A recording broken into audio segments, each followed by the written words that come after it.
దేవుడిచ్చిన ఈ గొప్ప ధన్యతను బట్టి దేవునికి మహిమ కలుగును గాక. హల్లెలూయా. చివరి మాట ప్రభు పలికిన మాట ఏంటంటే, యేసు ప్రభు వారు ఆ కలువరి శిలువలో వేలాడబడుతూ యేసు గొప్ప శబ్దముతో కేక వేసి, తండ్రి నీ చేతికి నా ఆత్మను అప్పగించుచున్నాను అన్నాడు. చూడండి, 7వ మాట, ఆయన కలువరి శిలువలో వేలాడబడుతూ పెద్దగా కేక వేశాడు. ఎంత పెద్దగా కేక వేశాడంటే, తనలో ఉన్నంత బలముతో పెద్దగా కేక వేసి, తండ్రి నీ చేతికి నా ఆత్మను అప్పగిస్తున్నాను అన్నాడు. ఇదే మాట పరిశుద్ధ గ్రంథంలో ఆది కాండంలో మనం ఒక చోట చూస్తాం. ఎక్కడ? ఆదాము పాపము చేసి ఆదాము అవ్వలు ఇద్దరు కూడా దేవుని మాటను అతిక్రమించినప్పుడు ఆ ఏదైనా తోటలో నుండి వారిద్దరిని కూడా ఏం చేస్తున్నాడు? బయటికి పంపిస్తున్న సమయంలో యేసు ప్రభు అక్కడ ఒక మాట అన్నాడు. ఏమనంటే, మీరు నా మాట వినలేదు కనుక, నా మాటను అతిక్రమించి నేను తినవద్దన్నటువంటి పండును మీరు తిన్నారు కనుక మీరు నేల నుండి తీయబడ్డారు, మీరు మట్టిలో నుండి తీయబడ్డారు కనుక తిరిగి మరలా ఏమైపోతారు? తిరిగి మరలా మన్నైపోతారు.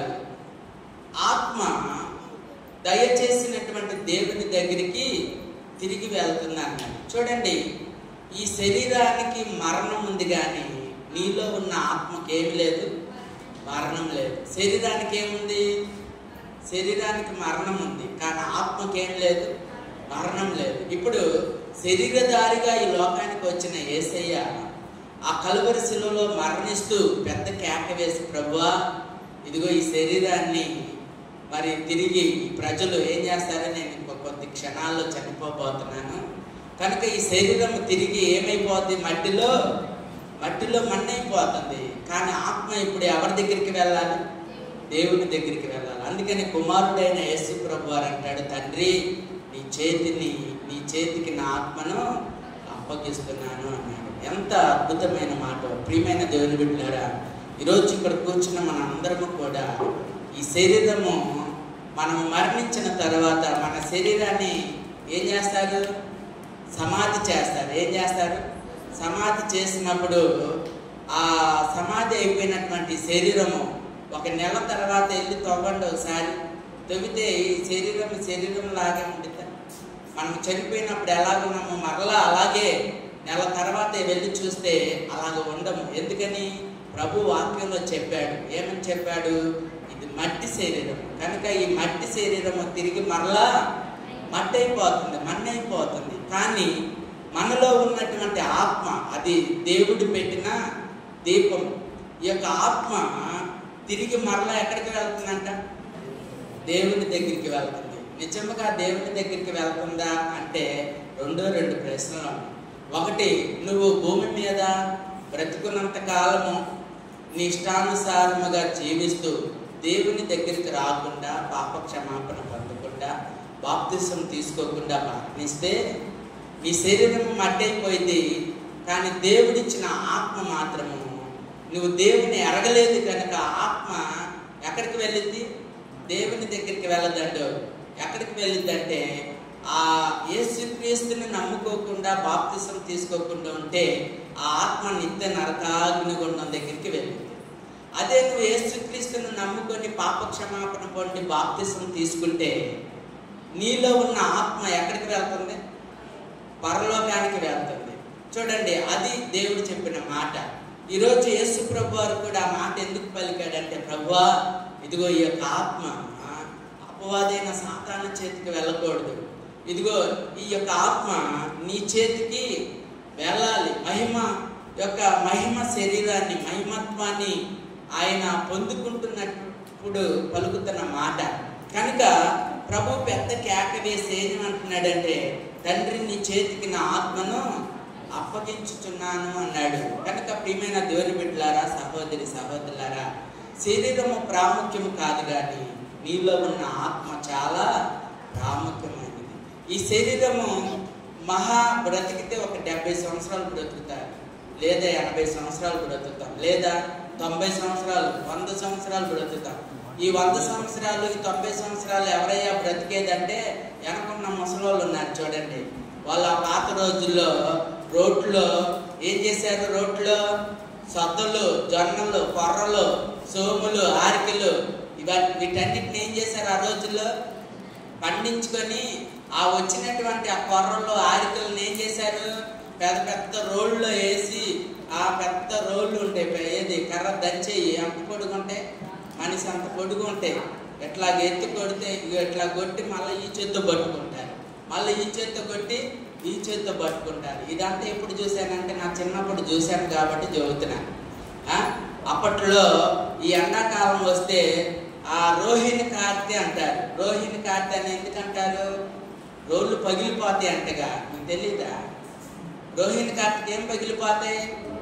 రోళ్ళు పగులితే పగలవా? నాకు తెలిసి ఒక ఊర్లో రోళ్ళు పగిలిపోయిందంట. ఈ ఎండ దెబ్బకి రోళ్ళు ఏమైపోయింది? కొట్టి ఉంటారు కదా, ఈ ఎండకి రోళ్ళు పగిలిపోతాయి. అందుకని రోహిణి కార్తె అని పేరు పెట్టారు. అంటే రోళ్ళు పగిలిపోయేంత ఎండ వచ్చింది చూడండి. ఆ రోజుల్లో వాళ్ళు ఆ పెద్ద పెద్ద రోళ్ళు, జొన్నలు, కొర్రలు, సద్దలు ఇవన్నీ దంచి తిన్నారు కాబట్టి వాళ్ళు 90 ఏళ్ళైనా ఇగో నడుస్తున్నారు, మీ మీద ఆధారపడట్లా. మంచినీళ్ళు అంటే ఏమ్మా కాళ్ళు చేతులు లేవని నువ్వు మొహం తిప్పుకొని కదా అటు ఇటు తిరుగుతుంటే వాళ్ళు ఏం చేస్తున్నారు? లేచి వాళ్ళ పని వాళ్ళు చేసుకుంటున్నారు.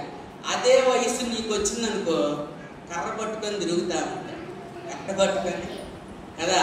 ఆ రోజుల్లో వారు తిన్న ఆహారము శ్రేష్టమైనది. ఈరోజు మనం తినే ఆహారము మంచిది కాదండి. ఈరోజు మనం తినే ఆహారం తింటే షుగర్ వచ్చింది, బీపీ వచ్చింది, థైరాయిడ్ వచ్చింది, తర్వాత బీపీ కూడా కొంతమందికి పెరుగుతుంది, కొంతమందికి తగ్గుతుంది. ఒక్కొక్క తల్లి చెబుతారు, అయ్యా నాకు లో బీపీ అయ్యా.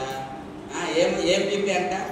Low BP. ఒక్కొక్కరు ఏం చెబుతారు, నాకు బాగా హై బీపీ అయ్యా. చిన్న శబ్దం విన్నా నాకు తల ఏమొచ్చింది? తల అంతా పోడొచ్చి హై బీపీ బీపీ పెరిగిన వాళ్ళేమో శబ్దం వినలేరు. లో బీపీ ఉన్న వాళ్ళకేమో నీరసం వచ్చింది, కళ్ళు తిరుగుతా ఉంటాయి కదా, ఎప్పుడు పండుకోవాలనిపిస్తాం. ఏదేమైనప్పటికీ కూడా మరి మనము 100 ఏళ్ళు ఎన్ని సంవత్సరాలు బ్రతికినా ఒకానొక రోజు మనందరం ఏమైపోతాం? అందరు చనిపోతాం. ఒకవేళ మనం బతుకున్నాం అనుకోండి, ప్రభు అంటున్నాడు నేను త్వరగా రాబోతున్నాను. ప్రభు వచ్చే సూచనలు చాలా బాగా జరుగుతున్నాయి అండి. మీరు గమనిస్తున్నారో లేదో, యెరూషలేములో ఇప్పుడు మందిరం కట్టాలి. యెరూషలేములో మసీదు ఉంది. ఆ మసీదుని తీసివేసి రాత్రికి రాత్రే మందిరం కట్టాలి. ఎప్పుడైతే ఆ యెరూషలేములో రాత్రికి రాత్రి మసీదు తీసి మందిరం కడతారో ప్రభు రాకడ రెప్పపాటులో వస్తుంది. అప్పుడు ప్రభు ఆయన మేఘారుడై దిగి వస్తున్నప్పుడు మనమందరం చూస్తాం. ఒకవేళ బతుకుంటే ఎవరిని చూస్తామంటే మనందరం యేసు ప్రభు వారిని చూస్తూ ఉంటే, అదిగో మేఘాలు పెద్ద పెద్ద బోర్రలు పట్టుకొని ఊదుతా ఉంటే ఆయన తెల్లని వస్త్రాలు ధరించుకొని మేఘాల మీద కిందకి దిగి వస్తాడంట. ఎక్కడికి దిగి వస్తాడంటే మేఘాల మీద దిగి వస్తూ ఉంటాడు. ఒకవేళ మరి మనం సజీవులుగా ఉండి బ్రతికి ఉంటే ప్రభువును మనము చూసే ధన్యత ఉంటుంది. అప్పుడు ఏమవుతుందంటే ప్రభు వచ్చినప్పుడు ఈ శరీరం ఏమైపోతుంది? ఇలాగే విడిచిపెడతాం. మనలో ఉన్న ఆత్మ ఏమైపోయిందంట? నువ్వు కూర్చున్న దాన్ని కూర్చున్నట్టే ఉంటావు, కానీ నీలో ఉన్న ఆత్మ అలాగా వెళ్ళిపోతా ఉంది. అప్పుడు దేవుడి భూమి అంతటిని కూడా లయం చేసేస్తాడు. దేవుడి భూభాగాన్ని అంతా కూడా అగ్ని చేత కాల్చివేసినప్పుడు తిరిగి నూతన రాజ్యము, నూతన దేశం, అదే పరలోక మహిమ రాబోతుంది. ప్రియమైన దేవుని బిడ్డలారా, ఆ కలువరి సిలువలో యేసు ప్రభు వారు ఎన్ని మాటలు పలికాడంటే? 7 మాటలు పలికాడు. ఈ 7వ మాట ఏమనంటే, తండ్రి నీ చేతికి నా ఆత్మను అప్పగించుచున్నాను. చూడండి ప్రియమైన దేవుని బిడ్డలారా, మీకు చాలా క్లుప్తముగా చక్కని మాటలు మీకు జ్ఞాపకం చేస్తాను. మరి 7వ మాట మనం అయిపోయే లోపు కూల్ డ్రింక్స్ వచ్చేదాకా చెబుతాను, సరేనా? అవి ఫ్రిడ్జ్లో చల్లగలేవని ఫ్రిడ్జ్లో పెట్టించాను. అవి రాగానే ఆపేస్తాను. సరేనా? దేవునికి స్తోత్రం. హల్లెలూయా, హల్లెలూయా. కొద్ది నిమిషాలు త్వరగా మాట్లాడుకుందాం. యేసు ప్రభు వారు పలికిన మాట ఎలాంటిదంటే, ఈ 7వ మాటను గురించి, మరి యేసు ప్రభు వారు పలికిన మాటలో ఉన్నటువంటి గొప్పతనాన్ని గురించి మీకు కొన్ని విషయాలు త్వరగా జ్ఞాపకం చేస్తాను. రాసుకోగలిగిన వారు రాసుకోండి. ఇర్మియా 23వ అధ్యాయం 29వ వాక్యాన్ని చదువుకుందాం త్వరగా. ఇర్మియా 23వ అధ్యాయం 29వ వాక్యం చదవగలిగే వారు చదవండి ఒకసారి. నా మాట అగ్ని వంటిది కాదా, బండను బద్దలు చేయు సుత్తె వంటిది కాదా. చాలండి, అందరూ ఇటు చూద్దాం. ఇక్కడ ప్రవచన వాక్యం ఇది. ఏ వాక్యము? ప్రవచన వాక్యం. యేసు ప్రభు వారు భూమి మీద శరీరధారిగా ఉన్నప్పుడు ఆయన పలికినటువంటి ఆ మాట ఎలాంటి మాట అంటే, ప్రభు ఆ ప్రవచన వాక్యములు అంటాడు, ప్రభు ఆయనే స్వయంగా అంటాడు, నా మాట అగ్ని వంటిది కాదా, నా మాట సుత్తె వంటిది కాదా. చూడండి, దేవుని మాట ఒకటి ఏంటిదంట? అగ్ని వంటిది. రెండవది సుత్తె వంటిది. ఇప్పుడు ఆయన పలికిన ప్రతి మాట కూడా అగ్ని వలె ఉంటుందంట. ఆయన పలికిన ప్రతి మాట సుత్తెలాగా ఉంటుందంట. ఇప్పుడు ఆయన మాటలో ఈ 2 విషయాలు మీకు జ్ఞాపకం చేస్తా. ఆయన మాట ఒకటి అగ్ని వంటిది, రెండోది సుత్తి వంటిది. ఇప్పుడు ఆయన అగ్ని వంటి మాట ఏం చేస్తుంది, సుత్తి వంటి ఆ మాట మనల్ని ఏం చేస్తుంది అనేది మీకు చాలా క్లుప్తంగా వివరిస్తాను. చూడండి, మొదటిగా మనం అగ్నిని గురించి నేర్చుకుందాం. నా మాట అగ్ని వంటిది కాదా అంటున్నాడు. నిర్గమాకాండం 3వ అధ్యాయము 2వ వాక్యం చదవండి ఒకరు. నిర్గమాకాండము 3వ అధ్యాయము 2వ వాక్యాన్ని చదువుకుందాం. ఒక పొద నడిమి అగ్ని జ్వాలలు యెహోవా దూత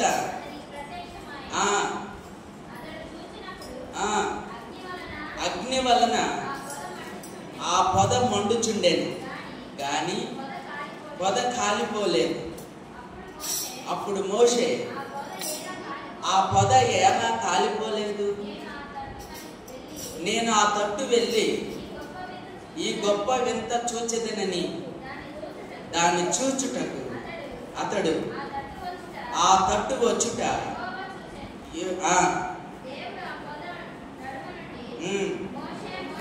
మోషే మోషే ఆయన అతనిని పిలిచెను. చాలండి, అందరూ ఇటు చూద్దాం.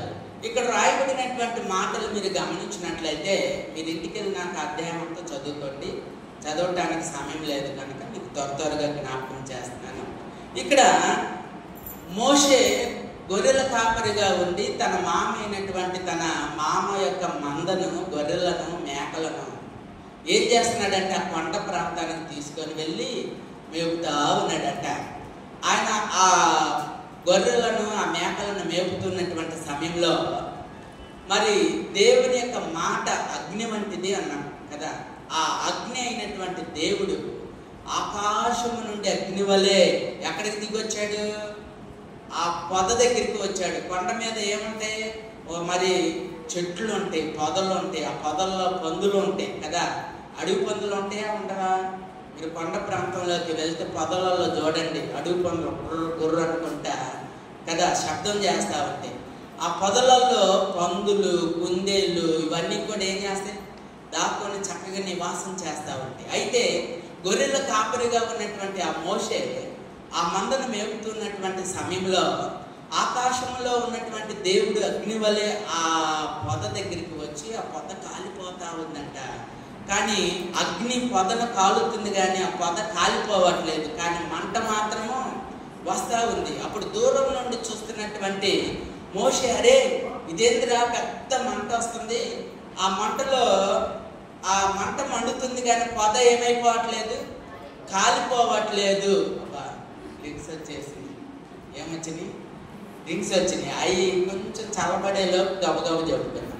ఆ పొద ఏమైపోవట్లేదు, కాలిపోవట్లేదు, బూడిదవ్వట్లేదు, మంట ఏమో వస్తుంది. అది చూడటానికి మోషే దగ్గరికి వెళ్తా ఉన్నాడు. అరే ఈ వింత ఏందో కొత్తగా ఉంది, మంట వస్తుంది, పొద అంతా పెద్ద మంట వస్తుంది, దగ్గరికి వెళ్దామని మోషే ఆ కర్ర తీసుకొని గబగబా వెళ్తా ఉంటే ఆ మంటలో నుండి ఒక స్వరం వినబడతా ఉంది, ఒక శబ్దం వినబడతా ఉంది. మోషే మోషే ఇదిగో అక్కడ ఆగిపో అన్నాడు. వెంటనే మోషే అక్కడ ఆగిపోయాడు. ఏంటిరా ఇంత పెద్ద మంటలో నుండి మాట వినబడుతుంది అనుకున్నాడు. చూడండి, ప్రభు చెప్పిన మాట, నా మాట అగ్ని వంటిది కాదా. ఇప్పుడు అగ్నిలో నుండి దేవుడు ఎవరితో మాట్లాడుతున్నాడు? మోషేతో మాట్లాడుతున్నాడు. ఏమని మాట్లాడుతున్నాడు? మోషే, ఇదిగో ఇశ్రాయేలు ప్రజలు ఆ ఐగుప్తులో బాధపడుతున్నాడు, కాబట్టి ఇప్పుడు వారిని ఆ ఐగుప్తులో నుండి నువ్వు బయటికి తీసుకురావాలని మోషేతో దేవుడు మాట్లాడినప్పుడు మోషే అంటున్నాడు, అయ్యా నేను గొర్రెల కాపరినయ్యా, నాకు అది ఎలాగ సాధ్యం అంటే, లేదు మోషే, నీవు గొర్రెలకు కాపరిగా కాదు, నీవు ఇశ్రాయేలులకు నాయకుడిగా నిన్ను నియమిస్తానని దేవుడు మోషేను అగ్నిలో నుండి మాట్లాడినప్పుడు గొర్రెల కాపరిగా ఉన్నటువంటి మోషే అగ్నిలో నుండి వచ్చిన మాట ఏం చేసిందంట? ఇశ్రాయేలులకు నాయకుడిని చేసేసింది. దేవునికి స్తోత్రం చెప్దాం. హల్లెలూయా. ప్రియమైన దేవుని బిడ్డలారా, గొర్రెల కాపరిగా ఉన్నటువంటి మోషే ఆ కొద్ది క్షణంలో అగ్ని వంటి మాట ఏం చేసిందంటే, గొర్రెల కాపరిగా ఉండవలసినటువంటి మోషే ఇప్పుడు 6 లక్షల మంది ఇశ్రాయేలు ప్రజలకు ఏమైపోయాడు? ఆయన నాయకుడయ్యాడు. దేవునికి స్తోత్రం చెప్దాం. హల్లెలూయా. ఎంత గొప్ప ధన్యత అండి. గొర్రెలు మేపుకునే వ్యక్తి ఇప్పుడు ఇశ్రాయేలు ప్రజలందరికీ ఏమైపోయాడు? నాయకుడైపోయాడు. ఆ నాయకుడిగా అయినటువంటి మోషేకు దేవుడు తోడుగా ఉంటే ఎన్నో అద్భుతాలు, ఎన్నో సూచక్రియలు చేశాడు. ఈరోజు ఇక్కడ కూర్చున్న నీవు కూడా ఒకవేళ నువ్వు చదువుకుంటూ అయ్యో నేను చదవలేకపోతున్నాను అనుకుంటున్నావేమో, ఒకవేళ అయ్యా ఏంటి నాయన ఈ శ్రమలు, ఈ అప్పులు, ఈ బాధలని ఒకవేళ బాధపడుతున్నావేమో, ఈరోజు అగ్ని వంటి మాట, ఒకవేళ అది కళ రూపంలో కావచ్చు, నువ్వు చేసే పని దగ్గర కావచ్చు, లేదు నువ్వు ఒంటరిగా ఉన్నప్పుడు కావచ్చు. మోషేను ఏ రీతికైతే ఆ పదులో ఉండే అగ్ని వల్లే మాట్లాడి మరి తన జీవితాన్ని మార్చివేశాడో, ఈరోజు నీ బ్రతుకును కూడా మార్చడానికే అగ్ని వంటి మాట వల్లే దేవుడు అగ్ని వల్లే నీ దగ్గరికి దిగి వస్తాడు. మీరు అడగాలి, ప్రభువా మోషేను దర్శించినట్లుగా నన్ను కూడా దర్శించన్నప్పుడు, ఒకవేళ మీ ఇంట్లో పెద్ద పెద్ద మంటలు వస్తూ ఉంటాయి, కానీ అది మంట కాదు, అది దేవుని యొక్క మాట. నిన్ను దర్శించడానికి మరి దేవుడు అగ్ని వలె దిగి వస్తాడంట. అగ్ని వంటి మాటల వలె నిన్ను దిగి వచ్చి నీకున్నటువంటి స్థితిగతులను, నీకున్న పరిస్థితులన్నిటిని కూడా మార్చివేయగలిగిన శక్తి కలిగినటువంటి అగ్ని వంటి మాట అది. దేవునికి స్తోత్రం. హల్లెలూయా. అగ్ని వంటి మాట గొర్రెల కాపరిని ఏం చేసింది? నాయకుడిని చేసింది. ఈరోజు మరొక మాట మీకు జ్ఞాపకం చేస్తాను, చూడండి, త్వరగా మనం చదువుకుందాం. యెషయా 6వ అధ్యాయము 3వ వచనం నుండి కొన్ని మాటలు చదువుకుందాం. 2వ మాట అగ్ని వంటి మాట. ఈ యొక్క మాట చాలా చాలా రెఫరెన్స్లు ఉన్నాయి, కానీ ఇది చెప్పుకునే సమయం కాదు. దేవుడు మరొక అవకాశం ఇస్తే చెప్పుకుందాం. యెషయా 6వ అధ్యాయము 3వ వచనం నుండి 6 వచనాలు త్వరగా చదవండి, ముగించేసుకుందాం. సైన్యములకు అధిపతి యెహోవా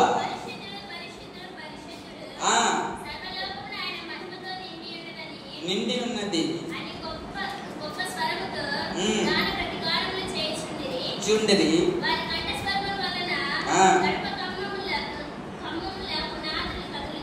కదులుచు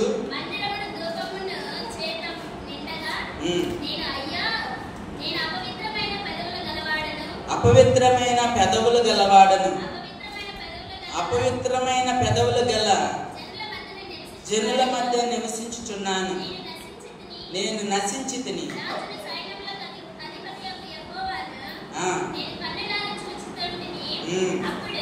అప్పుడు ఆ శరాబుల్లో ఒకడు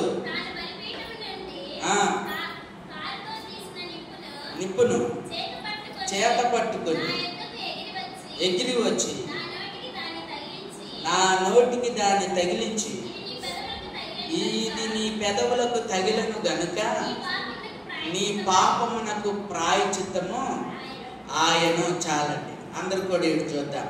ఈ 2వ మాట మీరు జ్ఞాపకం చేసుకున్నట్లయితే, ఇక్కడ ఒక భక్తుడు దర్శనం చూస్తా ఉన్నాడు, కలగంటా ఉన్నాడు. మంచంలో పండుకొని ఏం చేస్తున్నాడు? కలగంటా ఉన్నాడు. ఇక్కడ కూర్చున్న వాళ్ళకి చాలా మంది కళలు వస్తూ ఉంటాయి. ఎంతమంది కళలు రావు? చేతులు ఎత్తండి. మాకు కళలే రావండి అన్నోళ్ళు చేతులు ఎత్తండి. ఎవరు ఎత్తలేదు, ఎందుకంటే అందరికి కళలు వస్తాయి కదా.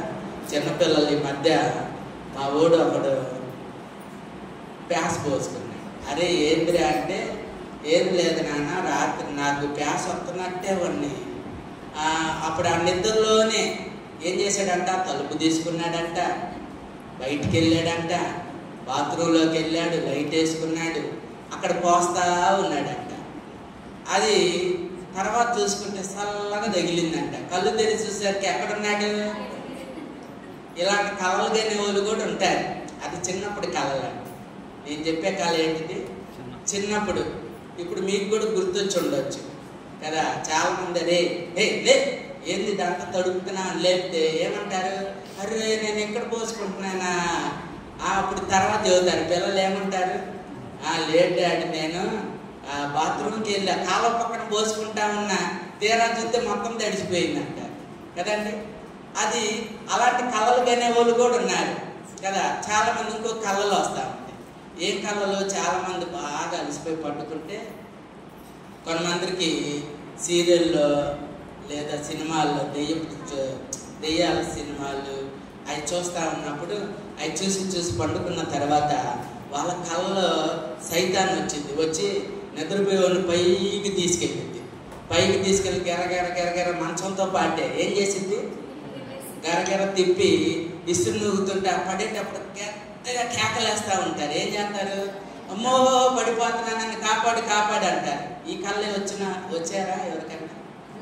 చాలా మంది లావణ్యకు అప్పుడప్పుడు వస్తూ ఉంటాయి. చూడండి, ఎవరో మనల్ని పైకి తీసుకెళ్ళి నిద్రలోనే పైకి తీసుకెళ్ళి అక్కడ తిప్పి అదంతా పైకి తేలుతున్నట్టు. ఫస్ట్ ఎలా ఉంటుంది అంటే మనల్ని పైకి ఎవరో తీసుకెళ్తున్నట్టుంది, అబ్బా అనుకుంటాం. తర్వాత తీసుకెళ్ళి గెర తిప్పి ఇసిరేస్తుంటే అప్పుడు బాగా భయం వేసి పక్కన వాళ్ళు ఎట్లా కొడతా ఉంటాం. అంటే నిద్రలో అది కళ. తీరా చూస్తే కింద పడిపోయేటప్పుడు పెద్ద కేకేసి కళ్ళు తెరిచి చూసరికి మంచంలోనే ఉంటారు. రే ఇది పిచ్చి కళ, నిజం అనుకున్నాను. నిజంగా నువ్వు అక్కడి నుంచి పడితే అసలు బతుకుతావా? ఏమంటే అక్కడి నుంచి పడితే ఏమైపోయింది? తలకాయ పగిలిద్ది, కాలు చేతులు ఎరుగుతాయి కదండి. మరి అలాంటి పిచ్చి కళలు వస్తూ ఉంటాయి. కానీ బైబిల్లో ఉన్నటువంటి భక్తుడంట ఎక్కడికి వెళ్ళాడు? తన కళలో దేవుని సింహాసనం దగ్గరికి వెళ్ళాడు. ఎక్కడికి వెళ్ళాడు? దేవుని సింహాసనం ఎలాగుంటుందో అని కళ్ళకంట పండుకున్నాడు. అబ్బా దేవుడు ఎలాగుంటాడు, ఆయన సింహాసనం ఎలాగుండిద్దో, దూతలు ఎలాగుంటాయో, దూతలందరూ కూడా పరిశుద్ధుడు అంటారంట. ఎలాగుండిద్దో అని ఆయన ఆ కళ్ళలో చూస్తూ ఉంటే ఆయన తన ఆత్మ సింహాసనం దగ్గరికి వెళ్ళింది. అక్కడ కెరూబులు అనబడినటువంటి 2 రకాల దేవదూతలు అక్కడ సింహాసనం ఎదుట నిలబడి పరిశుద్ధుడు అంటా ఉంటే అబ్బా అనుకుంటా ఉన్నాడంట. అనుకొని ఆయన లోపలికి వెళ్లకుండా ఆ గుమ్మం దగ్గరే నిలబడి చూస్తా ఉంటే వారు పరిశుద్ధుడు అని అనటం అయిపోయిన తర్వాత వెంటనే వాళ్ళు ఎవరికెళ్ళి చూశారు?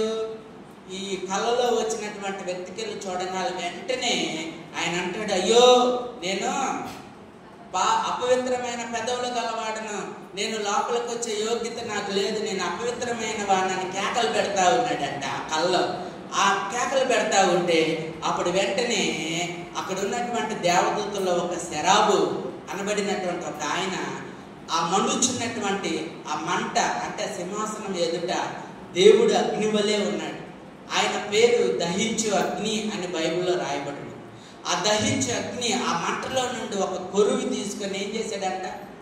ఎగురుకుంటా వచ్చి అతని పెదాలని అతని నోరుని కాల్చినప్పుడు వెంటనే ఆ దూత అంటుంది, నీ పాపములు కడిగి వేయబడ్డాయి, నీకు ప్రాయశ్చిత్తం జరిగింది అన్నప్పుడు వెంటనే ఇప్పుడు అగ్ని వంటి మాట నీ పాపాలన్నింటినీ కూడా ఏం చేస్తుంది?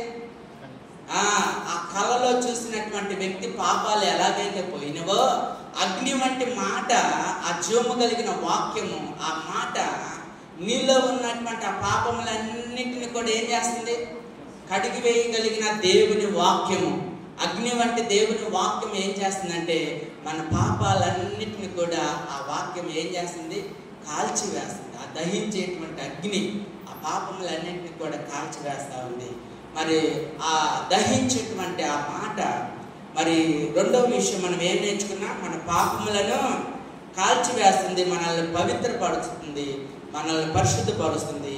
మరి రెండవ మాట, ఆ మాట శుద్ధి వంటిది అనే మాట మీకు జ్ఞాపకం చేసి చివరి ప్రార్థన చేసుకుందాం. చూడండి, యెహెజ్కేలు గ్రంథము 11వ అధ్యాయము 19వ వాక్యాన్ని చదువుకుందాం. యెహెజ్కేలు 11వ అధ్యాయము 19వ వాక్యం. వారు నా కట్టడలను నా విధులను అనుసరించి గైకొనున్నట్లు రాతి గుండెను తీసివేసి వారికి మాంసపు గుండెను ఇచ్చి. చాలండి. చూడండి, ఇక్కడ దేవుని మాట మరి శుద్ధి వంటిది అంట. ప్రియమైన దేవుని బిడ్డలారా, ఇక్కడ దేవుని వాక్యంలో రాయబడిన మాట ఏంటంటే, ఈరోజు చాలా మంది హృదయాలు బండరాతి హృదయాలు అంటగా మీకు కదా. ఒక కత్తాని దెబ్బ మా కోడలు గుండె రాయండి, బండండి కదా, ఏమంటారు? అసలు ఆ పిల్లండి బండ కదా, బండరాతి హృదయం అంటే కొంచెం కూడా నా మీద ఏం లేదు, జాలి లేదు కదా. ఒక్కొక్కరు కొడుకులను చూసుకొని, భర్తను చూసుకొని, నా భర్త బండేనండి కదా, ఏమంటారు? బండరాతి హృదయాలు. చాలా మంది హృదయాలు ఎలా ఉంటాయి అంట? బండరాతి హృదయాలు. ఇప్పుడు ఆ బండ బద్దలు చేయగలిగేటువంటి శుద్ధి కావాలి. ఏం కావాలి? శుద్ధి కావాలి. ఆ శుద్ధి ఏంటిదంటే దేవుని వాక్యం. ఏంటిది? దేవుని వాక్యం. ఆ వాక్యము శుద్ధి కలిగిన వాక్యం ఆ బండను పగలగొట్టినప్పుడు ఆ బండ పగిలిపోయి ఏమొచ్చిందంట? మాంసపు గుండె వచ్చింది. ఎప్పుడైతే ఆ మాంసపు గుండె వచ్చిందో ప్రేమ, జాలి, కనికరము, ప్రేమ, ఆప్యాయతలు అన్నీ వస్తాయండి. బండరాతి హృదయం నీ జీవితంలో ఉన్నంతకాలం కూడా నువ్వు ఎవరిని కూడా ప్రేమించలేవు. నువ్వు ఎవరిని కూడా జాలిగా చూపించలేవు. ఎందుకంటే నీ హృదయం బండరాతి హృదయం. అది పగిలిపోయి మాంసపు హృదయం రావాలంటే మరి శుద్ధి వంటి మాట, జీవము కలిగిన మాట అది నిన్ను తాకినప్పుడు ఆ బండ పగిలిపోయి నీ హృదయంలోకి ఆ బండను తీసివేసి దేవుడు ఏ హృదయం పెడతానంటున్నాడు?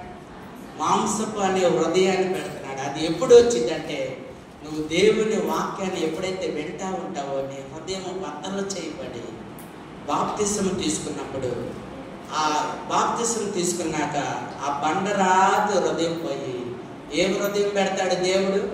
మాంసం అనే హృదయాన్ని పెట్టినప్పుడు, అప్పుడు ఆ హృదయము వచ్చినప్పుడు ప్రభు అంటాడు, నేను ఎలాగైతే జీవించానో మీరు కూడా అలాగే జీవిస్తారు అని వాక్యం బోధిస్తా ఉంది. కనుక